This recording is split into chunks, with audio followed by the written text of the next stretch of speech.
Okay, Man on the Moon is the Jim Carrey biopic based upon the life of Andy Kaufman. Having actually seen some Andy Kaufman's work when he was still alive, I was young, but he was very groundbreaking, so his stuff got shown an awful lot. If you watch some of it now, it's still actually really good. Andy Kaufman never considered himself to be a comedian. He's always kind of more of a experimental song and dance sort of guy who really hated things like sitcoms. And of course, he's primarily known for his work as the guy in Taxi. He played one of his foreign characters. Lots of his work was really, really brilliant. The part I really enjoyed was he did have a feud with Jerry the King Lawler. And the reason why he did that is he was watching wrestling. He was like, oh, I love this. They get the crowd into it. So pretty much he just wanted a crowd reaction. He didn't care if you loved him or hated him. He just wanted a crowd reaction. Which then led to him, of course, do the intergender wrestling where he just kind of disparaged and pinned women. Which then led to him having the feud with Jerry Lawler. Which is great because Lawler was in it, Jim Ross was in it. You know, so they actually tried to make those sequences feel as real as it could possibly be. Done fantastically well. When they did the sequences where he was in Taxi, they had all the people who were in Taxi actually playing their parts.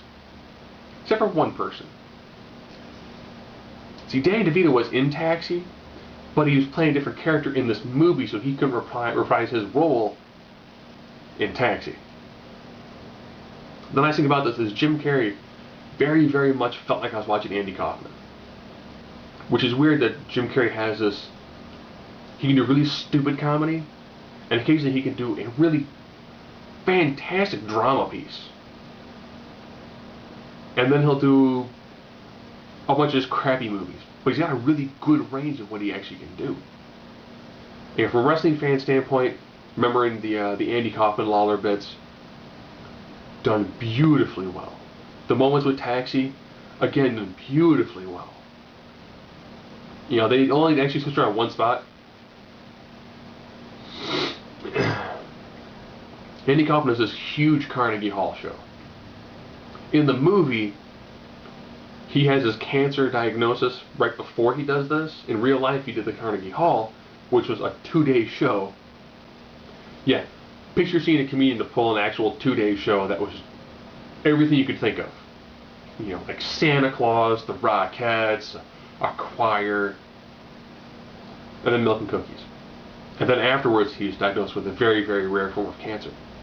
In the movie, he had the cancer, and that led him to wanting to play Carnegie Hall. Okay. You know, they did a pretty good job when it comes to showing his different characters. All this is a really, really well done movie. I really do wish I probably would have actually seen it earlier. It came out in '99. I'm just now seeing it in 2012. But very, very easily, probably one of Jim Carrey's absolute best movies and best acting performances.